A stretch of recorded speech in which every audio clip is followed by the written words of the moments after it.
Hi, welcome to Seymour's World on Think Tech Hawaii. I'm Seymour Kazimirski. Before I introduce our guest this week, I want to talk about the emails and comments I had about last week's show.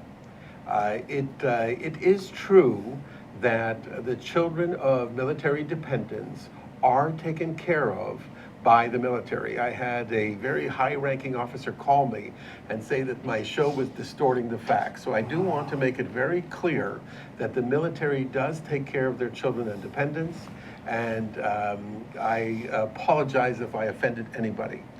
We are going to have a follow-up on that show in a few weeks where I'm having two fathers who are military vets to come and talk about what happened with their lives after they come back from multiple deployments. So today I have an honor. I have an honor of introducing a guest who has been with us before.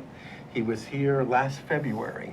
His name is Bernard Offen. Bernard is a Holocaust survivor of Auschwitz. He has written books, he has had many videos, and he is not afraid to retell the story of his life over and over again so people can learn about what the Holocaust was about. If you want to see his show, go to thinktechhawaii.com, go to broadcast listings, and under the host name, you'll see Seymour Kazimirski. And his show was on February 4th of 2014. So that's February 4th of 2014 for Bernard Offen's first show on Think Tech Hawaii. Today's show is going to be different. We're going to not only be joined by Bernard, but we have the esteemed Mr. Jay Fidel, Mr. Think Tech Hawaii with us. Jay, thank you for joining Thank you, Seymour. Bernard and I. And the reason I asked you to join us is because we have become very close as a threesome. We have decided that we're going to try to do something to help Bernard more than ever to tell his story and try to get a documentary going about what happened to Bernard, not just during the Holocaust, after the Holocaust, and even to his present day life. So I'm hoping that today's show is a discussion on how Bernard survived not the Holocaust, but what happened after. What happened after Bernard to your world? And I think if you don't mind starting, and I know a lot of people will want to know more about what happened to you in the Holocaust that did not see last year's show, and they can go back to it, and we will get into it in segment 2. But let's start right off with what happened at the end of the war. After liberation by the American Army in Germany, I started looking for family because I did not know who, if anyone, survived. I was with American soldiers who took care of me after liberation, and I traveled to Munich to a refugee camp, and I was assigned to a room with lots of bunks and other men who were also survivors. And I saw one man reading a book, and I asked him what was the book. And he said, well, it's about the people who survived. I remember grabbing it out of his hand and turned to the letter O, my last name, and found that my brothers were alive. So that was my first clue that my brothers were alive.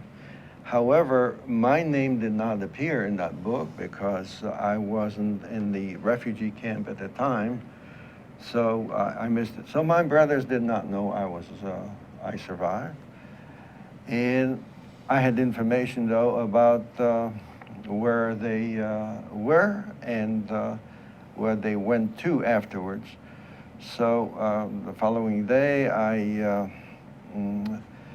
inquired how I can get to Austria, Salzburg in Austria, to where my brothers have gone to. And since there was no transportation except trains, goods trains, coal trains and other goods, there was no, everything was bombed out. So someone told me that a train, a coal train, was going to go to Salzburg. So I climbed aboard the coal car and sat there, and the train started moving. And when the train slowed down and I saw some people, I asked, is that Salzburg? Is this Salzburg? Yes? No? When they said no, so I kept... You stayed on the train? Stayed on the train, and I asked several times when we slowed down. And then in the end, I asked, and they said, oh yeah, das ist Salzburg. So I jumped down and I made my way to the camp, the refugee camp where they were supposed to be. So I get there and I ask, are my brothers here? He says, no, they were here, but they left for Italy. So it took about a month and a half for me to get some documents, because no document about my life existed. Everything was destroyed. And they found a transport of trucks that was going from Austria, from Salzburg, to Italy with Italian refugees who were being returned home. So I was aboard that train, the trucks, and we went over the Alps. Beautiful, beautiful journey, but I didn't exactly know where I was going. I only knew that I was pursuing my brothers. How old were you, Bernard, to put this into context? I was 16 at that Wow. time, just after liberation. And when we got to Italy, in the town called Ancona, because it was written down as to what refugee camp they were going to go to. And I asked, and they said, oh, yes, your brothers were here, but they're not here anymore. They joined the Polish army. The Polish army in exile, which was part of the British army. And so I asked, where did they go? And they said, well, they were sent to a Polish army hospital. Someone gave them the offer that if you join the army, we'll put you in the hospital because you guys are not in good shape. And they accepted that and joined the army. So it took me some time to get to that hospital. When I got to the hospital, I asked, are my brothers here? I said, no, your brothers were here, but they have been discharged, and where did they go? So they were sent to an army training camp for, basic training for soldiers. And I got there by hitchhiking, by walking. There was nothing that would stop me from trying to find my family. Mm-hmm. Did you have any money? Money? What money? How'd you get around like that? The thumb. How'd you eat? Some people gave me some food and carried a little sack, and we didn't need much in that time in order to survive. Actually, we as human beings don't need that much to survive, really, but basic stuff that we need. But people were helping me, and I was determined to find my brothers. Of course, they didn't know I was alive. So when I got to this training camp, I asked again, where's my brothers? They said, oh, yes, your brothers. They're here, but they're not here. They are on leave. And so where did they go? Oh, they went to this town called Bari. There's a PX kind of thing for soldiers, a rest resort. And so I hitchhiked my way there again, and I asked, are my brothers here? She says, yes, your brothers are here. They're out there someplace on the grounds, walking around, and so I keep walking, and I see a soldier in British summer uniforms with Polish insignias. And I ask him, have you seen my brothers? He says, oh, yes, I saw him someplace walking. So I keep walking, and I see two young men, two soldiers in khakis, and they look familiar. So I'm nearing, go nearer, and I said, look, and say, oh yeah, that's my brothers. I recognize them. And I walked up to them, and it's still stuck in me, the emotion of finding my brothers alive, you know, and in good shape. And to this day, it's when I talk about it, emotions come up. And I had to be the bearer of that father. Our father was murdered in Auschwitz. So that was the beginning of the relationship with my brothers. And for the next weeks, I actually joined my brothers in their barracks. You know, soldiers with their rifles and all that, and in between bunks, and I slept in between bunks. They got me a sleeping bag there, and so I was part of that. But in the end, I had to leave. I could not remain with the army, and I had to go to a refugee camp some distance away.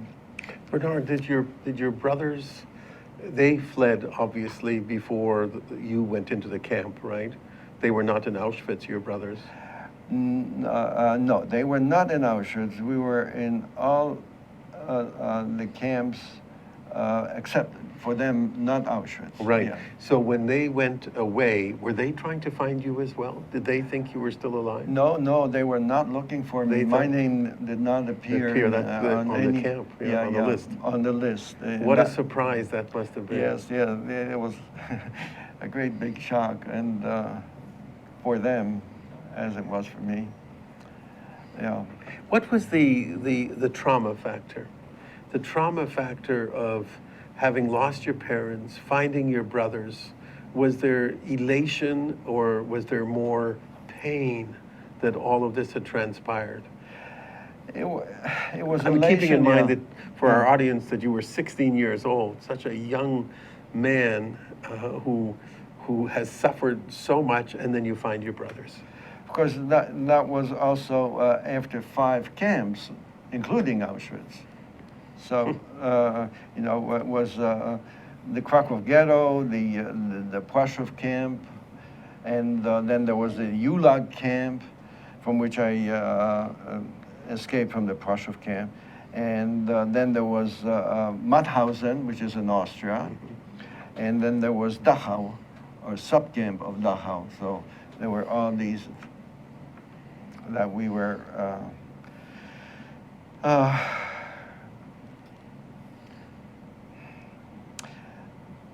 sent to, and my father and I. And my brothers were also thrown into the same kettle car. After I did not see them, they disappeared from our lives when we were shipped from the Płaszów camp, which is near Krakow, to Mauthausen, which is about 500 kilometers away. So it was a reunion in a cattle car. But that's what transpired. Going back to the fact that you couldn't stay between the beds for very long, that the Army wasn't going to permit you to do that, and that you had to go to a refugee camp, which was another camp in its own way. You were separated again from them, and you were still 16. Yeah. That must have been very hard on you. It was hard, but You knew they were alive, yeah, so it knew was a lot. different. And I kept hitchhiking to where they were stationed quite often. Again, using my driver's license of, the thumb. And so we kept together in that way. You know, it strikes me that, the trip to find them and the trip between all those 5 camps and the experience of breaking in, breaking out, all those things you did, and you were, less than 16, you were, what, 12 or 14 or 16 when all that happened, you're moving around like that, that you had to have or develop certain skills that the ordinary teenager doesn't have in the world. And my question to you, Bernard, is what were those skills? How did you manage to survive in this terribly, caustic environment? How did you manage to survive crossing Europe by thumb at the age of 16 in post-war Europe? It must have taken a certain mindset, a certain set of skills that we don't really know about these days. We're going to talk about that right after the break, Bernard. We have to take a short break for commercial, and then we will be back. I'm Seymour Kazimirski with our guests Bernard Offen and Jay Fidel on Seymour's World at Think Tech Hawaii. Be back in a minute.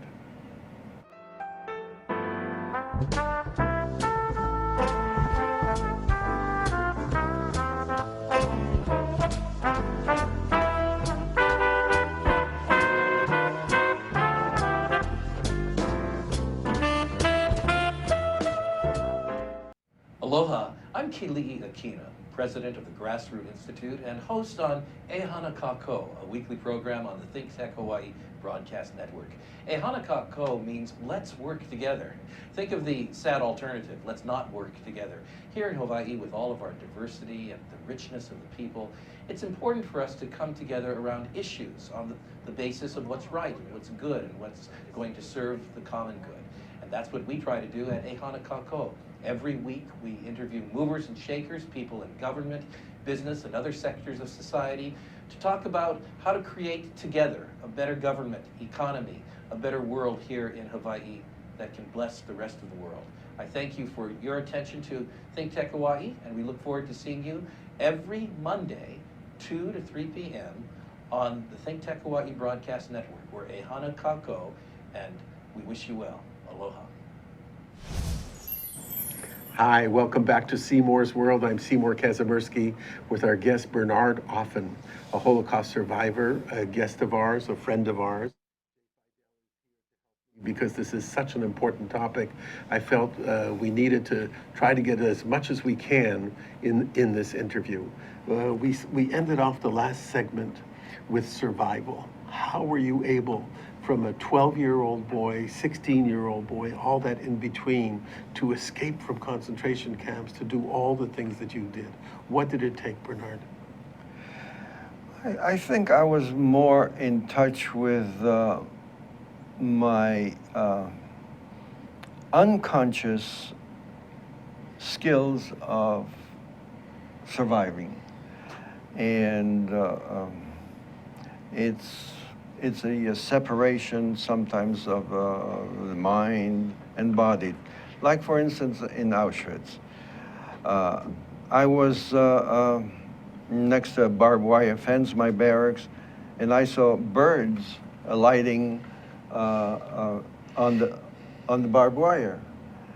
And my methodology, which helped me in survival, was to imagine myself as a bird, and I was flying out of it. Mm-hmm. So my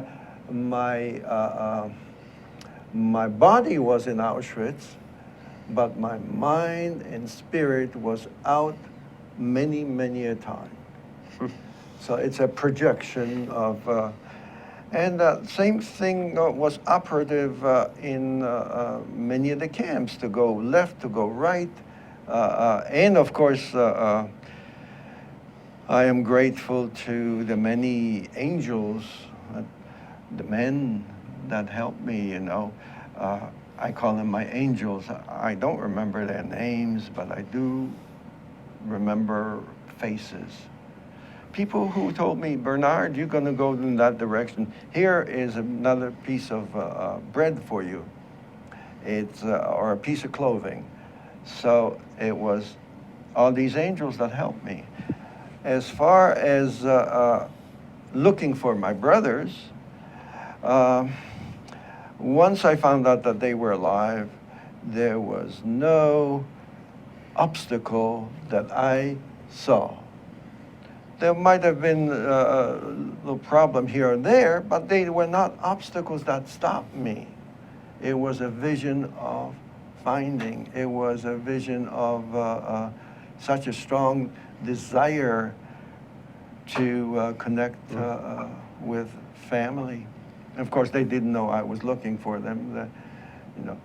What are their names? What were their names? It's my oldest brother's name is Sam. He passed away 2 years ago. My middle brother, living in Florida, he's 92 now, and his name is Nathan. And I'm the baby at 85. I was just going to tell everybody this young guy is 85 years old, and we're very, very 85 years young. Young, excuse me. I apologize. I take full responsibility for that comment. I want to help our audience understand a little bit. Obviously, people like us who understand the Holocaust and have seen videos and pictures of the Holocaust. Bernard and I, in 2005, put together a video called Hawaii and the Holocaust, which we use as a teaching tool here in Hawaii. And I go and lecture to the schools. Jay, you've been to one with me. And we talk to the young people to help them understand not just the historical reference of the Holocaust, but Bernard's story, because it's such a personal story. My mother's story, which is a personal story. And it gives young people, and even teachers who know very little about the Holocaust, a understanding that this is about individual people. A young boy of 12 or 16 years old who can survive and still be here, not just to talk about it, but to help people understand. We've got a small video clip we're going to show, Bernard, just to give some reference to your story. So Zuri, if you don't mind putting that up, that would be wonderful. Thank you.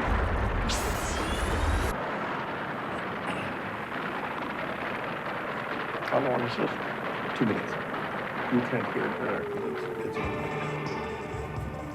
the Holocaust was one of the worst periods of history that mankind has ever known.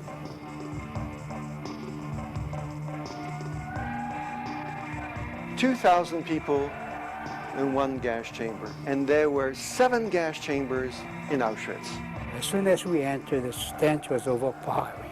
The stench of urine, feces, and the acrid smoke of burning flesh. You know, it lingers in the air. You can take a human skeleton, okay, you know what that looks like, and put skin on them. That's about the way they were, you know. We looked at each other from a distance, kind of a eye contact, and we knew that that was the end.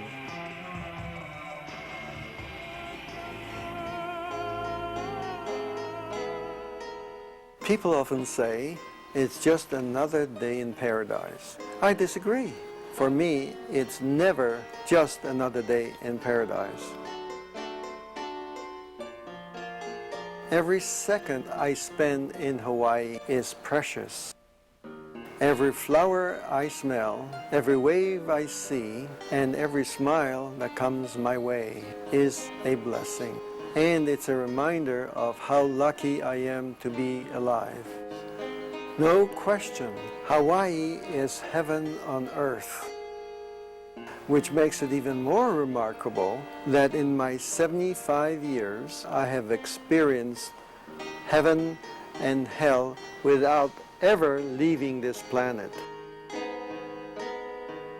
My name is Bernard Offen. The pictures were very graphic. They were what Bernard saw every single day of his life for 4 years inside the different camps that he was in. You also saw a couple of people from the 442. These were Japanese people from Hawaii who helped liberate Dachau and some other camps as well. And that'll be a follow-up. The reason I showed that, Bernard, is because so many people know the Holocaust from one paragraph in a history book. And when we did that video, which by the way is 20 minutes long and is available to all schools and all organizations, you just have to contact me for it and I'll get you guys a copy. It became a very important focal point in my development because of you. I felt that I had a mission. My mother's story and your story helps young people understand tolerance, helps them understand that the world is not the way they see it today. It's made up of history, and history should not repeat itself. Now, we're going to continue on because we don't have a lot of time. But Jay, you had a follow-up question you wanted to ask. Yeah, it strikes me that part of your answer inherently is that you had angels who helped you through critical moments. Yes. And I assume from what you said that had you not had those angels, you might not have made it. They saved your life. Absolutely. Yeah, but they shone down on Yeah. you. They came, they saw you, they saw this 16-year-old boy, and they decided you were worth the risk of the bread or the clothing, because there's always a risk. Yes. Okay, something in you made them react that way. Do you know what it was? I have speculated for a long time about that, and what I came up with was they had that human connection to another being, and that transferred to, if I help this kid, maybe someone will help my kid. So that's what I came up with, and I believe that it is so. It And it so. has worked out. It has worked out very well for you, Bernard. Because if you look at your life today, and you look at what you're doing, I mean, I've been with you on 2 tours in Auschwitz, one with Aaron, my son, and one with my wife, Sue. And I see what it does to you to give that tour. A piece of your soul goes out to the people who watch that tour or go on the tour with you. And Jay, I told you, you've got to do it with him because it's absolutely amazing to understand that somebody could have survived under those conditions. It's impossible for us to even think that somebody could have survived, but you did. A lot of people didn't survive. Of course. And so it's very hard to draw the line. A lot of it has to be plain old-fashioned dumb luck. Yes, absolutely, that too.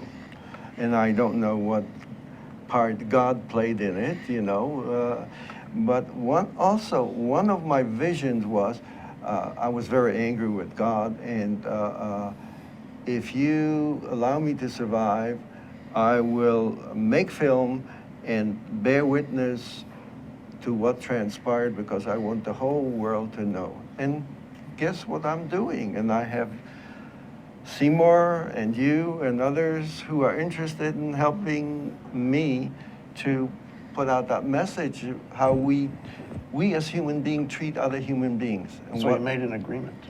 Yes. It's Yeah. absolutely Now, true. you sign your email in a very extraordinary way, Bernard.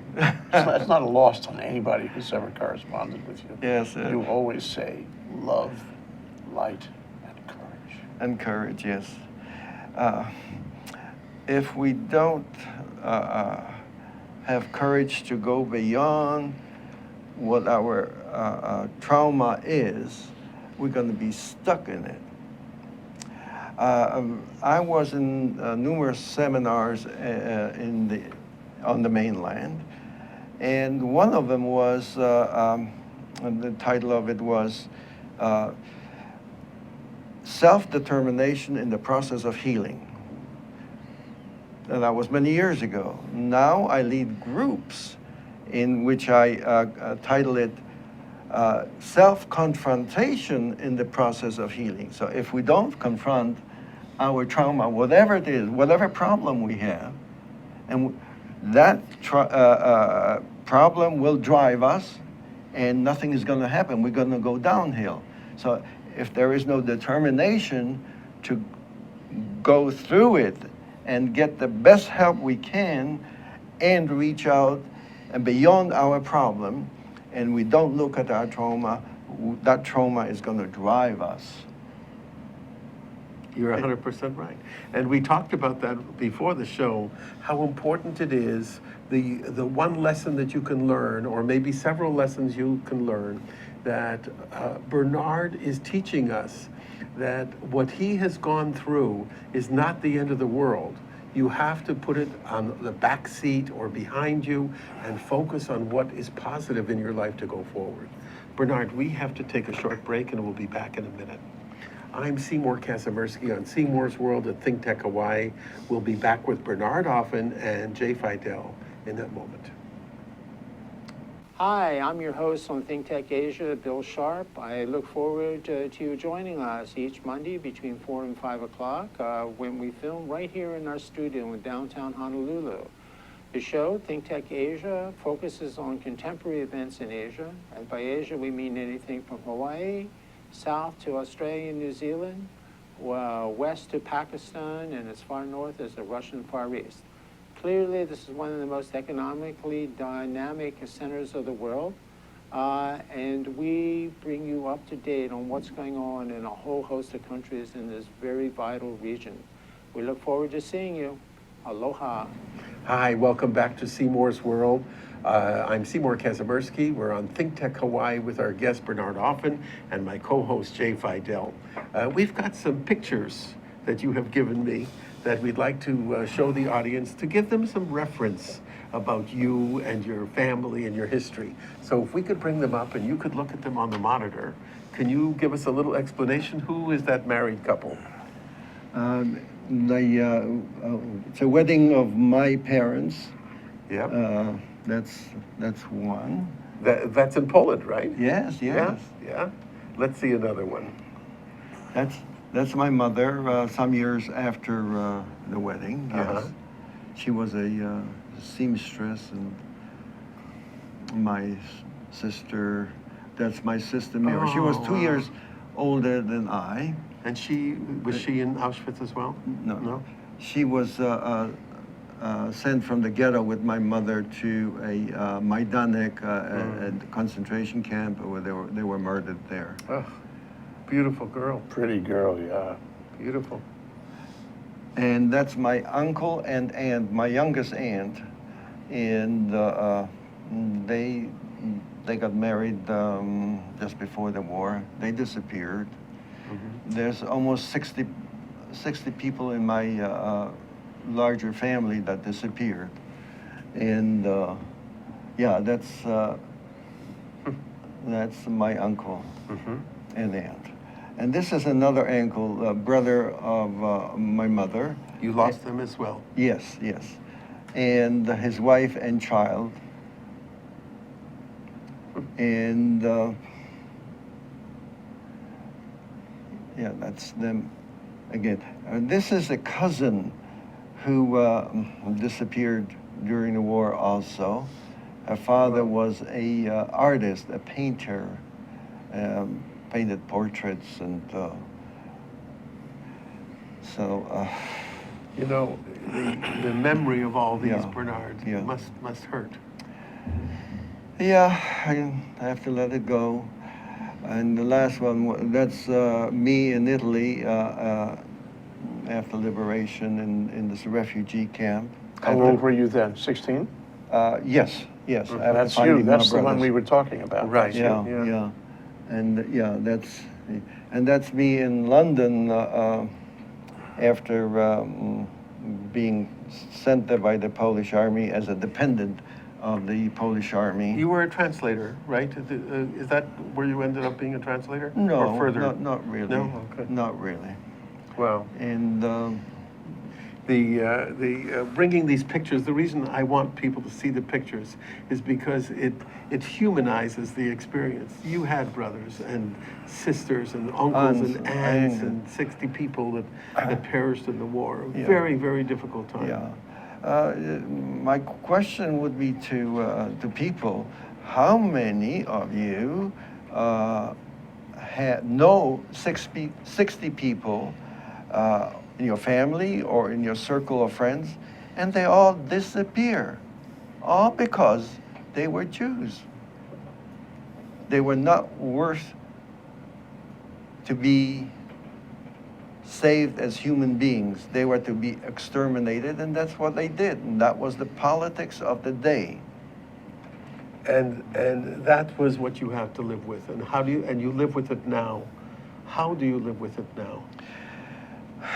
Well, it's a burden that I carry in many ways, but I say if there's been enough suffering, I don't believe in suffering, that people should not suffer, and it is why I am bearing testimony, bearing witness to what transpired, and I don't want anybody to suffer, but we keep creating systems in which people suffer, and we need to get beyond the suffering, so not to be trapped in suffering.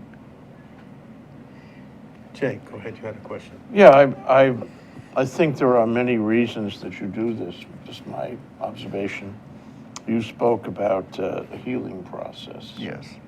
And you spoke about this, dealing with your own anger. Yes. I think when last time you were here with Seymour, you spoke about what happens sometimes. You're walking down the street, you see somebody who reminds you Yes. of one of those guards, Yeah. and you get angry just to see Yes. that. Yes. And it helps you Yeah. to deal with that. And then, of course, there's your demons, the PTSD type of demons, Yes. that you must have a therapeutic effect if you can, talk about it and do the healing process and do the tours. But I'm also thinking that you're trying to teach people. And I'd like, to explore with you who you're trying to teach and what you're trying to teach them. The old slogan after the war, never again, the Israeli slogan, the Holocaust survivor slogan, never again. Who are you telling that to, and for what purpose? I'm focusing primarily on young people, that they have a possibility of a good life ahead of them. What they need to work with, whatever their anger or trauma is. If we don't look at forgiveness for all our people with whom we have lived or live with, and whatever wrong might have been done, the anger keeps on with us, and it destroys us. It does not destroy the people who might have created the anger, did something wrong to us, to me. And we need to let it go and go on and have some kind of a goal of where we would like to go. If we have a vision of what we would like to do, I would say 95 or 99% of the time it is possible if we work with it. If we are feeling human beings who see the others, that in many ways they might be suffering too, and that is why perhaps they cause us to suffer. Actually, we're causing ourselves to suffer because we're doing the creation of the suffering. And so we need to see that we're carrying throughout, instead of letting it go. And it's not a one-time event where, like this, I was in Germany and this old man was walking by me and he's long gone.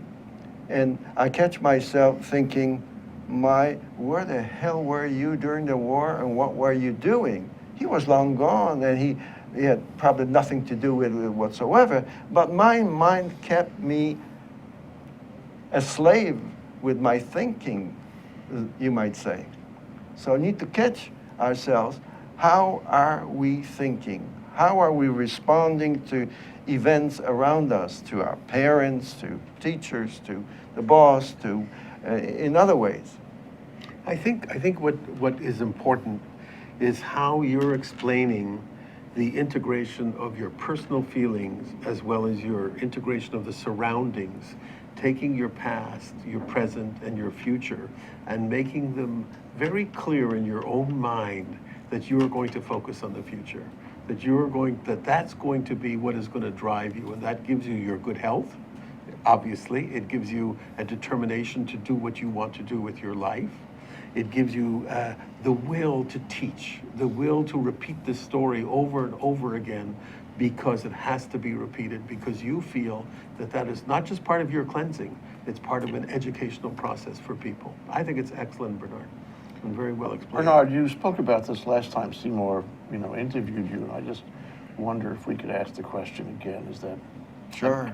is part of this that you would try to forgive, and have you forgiven? Do you think you will ever forgive?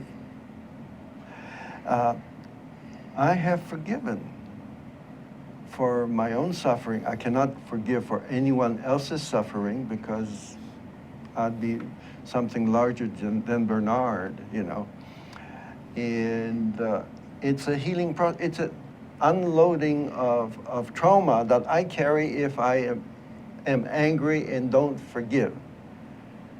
It's a healing process. It's self-confrontation in the process of healing. And that's the title of my walks in Auschwitz. And there's a book Could on you the show the people? table. You should show Go this ahead. to our audience. Put it up to the camera.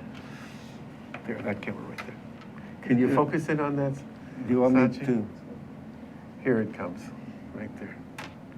Now, the title of the book is, go ahead, Bernard.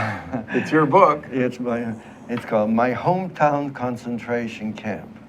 And I'm talking about Krakow, Poland, the city of my birth. And there's also a title for one of my 5 films, the same title. So, My Hometown Concentration Camp. yeah.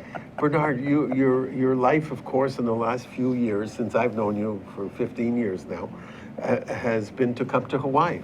You love to come here every year. You seem to be here for a month or 2 or 3. You come with Christina, who's your wonderful companion. Yes. And is it cleansing to come here, or is it just to get out of the cold of Poland? It's both, actually. Okay.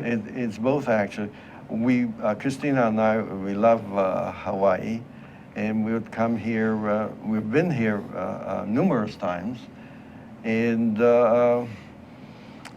what can I say? It's a piece of heaven that some people who live here are not even aware of. Right. It takes someone from the outside to remind you what a piece of heaven you live in, weather-wise, and the beautiful, wonderful Hawaiian hospitality. Aloha. I love the shaka. yes, and then the greetings. Is it fair to say, Bernard, after all the life you've had, all these incredible dangers and adventures and risks and survivals, that now at the age of 85, you're a happy man?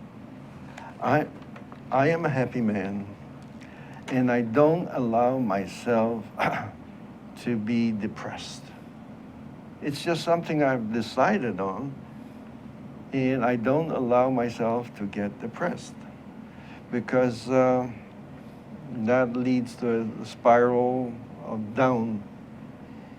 It takes more energy to be depressed than it takes to turn around and use that same energy, even a Positive lot less. energy. Yes, to have a goal, to move towards something, instead of drifting unconsciously, subconsciously, to a downward spiral.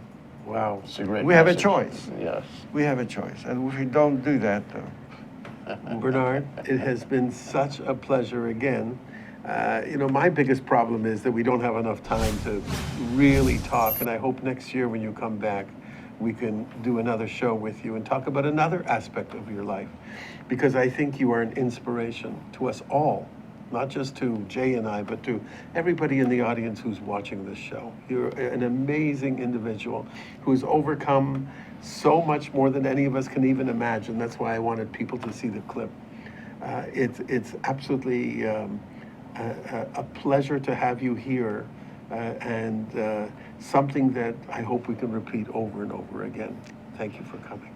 Amen. Okay, so we have a date for the Next- year one, to the 2016. year 100 2016. for me. Yes, yes, you're Okay. coming back for Yes. sure. I want to thank you all for watching. It has been an amazing show.